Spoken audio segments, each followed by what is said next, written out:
Start my recipe. Hi, ఎలా ఉన్నారు? బాగున్నారా? Welcome back to my channel start my recipe. ఈరోజు మనము శనగపప్పు పచ్చిశనగ విత్తనాలతో గోంగూర కర్రీ చేసుకుందాము. పచ్చిశనగకాయ, శనగపప్పు గోంగూర కర్రీకి ఏమేమి కావాలో చూసేద్దామా. శనగపప్పు, సాల్ట్, ఉల్లిపాయ, పచ్చిశనగకాయలు, గోంగూర, పసుపు, వెల్లుల్లి, పచ్చిమిరపకాయలు, జీలకర్ర, చింతపండు. పచ్చి శనగిత్తనాలు, గోంగూర, శనగపప్పు కర్రీకి మనము గిన్నె పెట్టుకున్నాను. స్టవ్ మీద గిన్నె హీట్ ఎక్కింది. తగినంత ఆయిల్,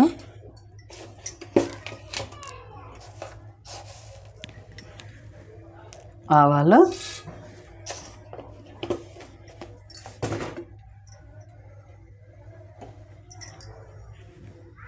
ఇందులో జీలకర్ర,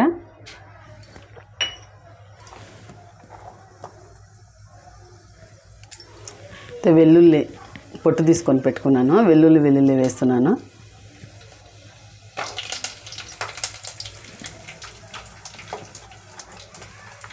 చిటపటలాడుతున్నాయి కదా.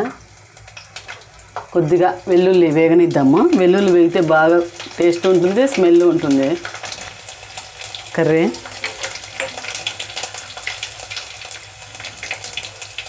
చూడండి, వెల్లుల్లి వేగిపోయినాయి. ఇప్పుడు ఉల్లిపాయ ముక్కలు,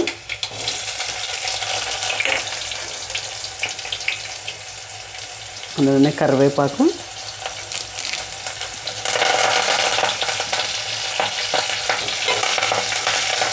వేసాం కదా. పచ్చిమిరపకాయ ముక్కలు,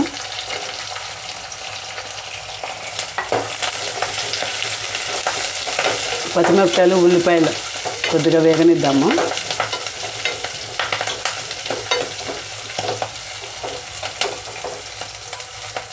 గోంగూర చూడండి, ఇలా నీట్గా కడుక్కున్నాను నేనైతే. ఇప్పుడు ఇందులో వేద్దాము.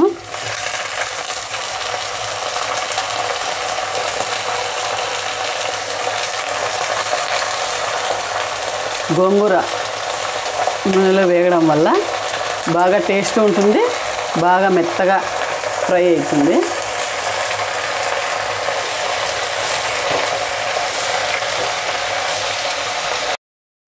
ఇప్పుడు మనం మూత తీసి చూద్దాము.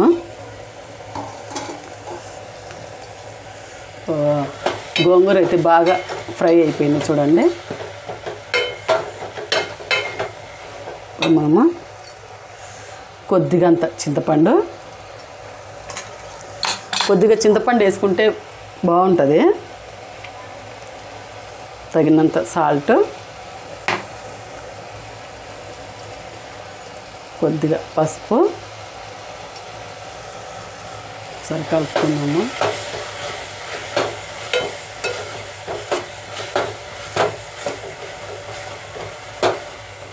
ఇప్పుడు మనం ఇందులో పచ్చి శనగిత్తనాలు చూడండి ఒలిసి పెట్టుకున్నాను. ఇప్పుడు ఇందులో వేసేద్దాము.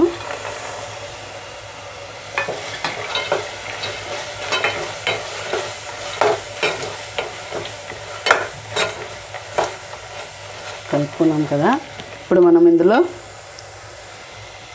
శనగపప్పు ఉడికించి పెట్టుకున్నాను నేనైతే. చూడండి, మరీ మెత్తగా కాకుండా మరీ ఉడకకుండా కాకుండా మధ్య రకంలో ఉడికించి పెట్టుకున్నాను. ఇప్పుడు ఇందులో వేసేద్దాం మనము.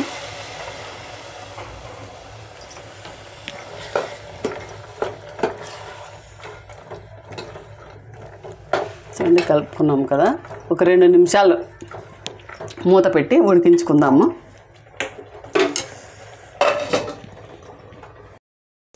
ఇప్పుడు మనం మూత తీసి చూద్దాము. బాగా అయింది చూడండి. పచ్చి శనగిత్తనాలు, శనగపప్పు, గోంగూర కర్రీ అయితే రెడీ అయిపోయింది. ఇప్పుడు స్టవ్ ఆఫ్ చేసుకొని సర్వింగ్ బౌల్లోకి తీసుకుందాము. పచ్చి శనగిత్తనాలు, గోంగూర, శనగపప్పు కర్రీ అయితే రెడీ అయిపోయింది. చూడండి, చాలా బాగుంటుంది. పుల్లగా రైస్ లేక్ కానీ ముద్దలేక్ కానీ. ఈ పచ్చిశనగ విత్తనాలు, గోంగూర, శనగపప్పు కర్రీ మీకు నచ్చినట్లయితే షేర్ చేయండి, సబ్స్క్రైబ్ చేయండి, లైక్ చేయండి, కామెంట్ అయితే పెట్టండి.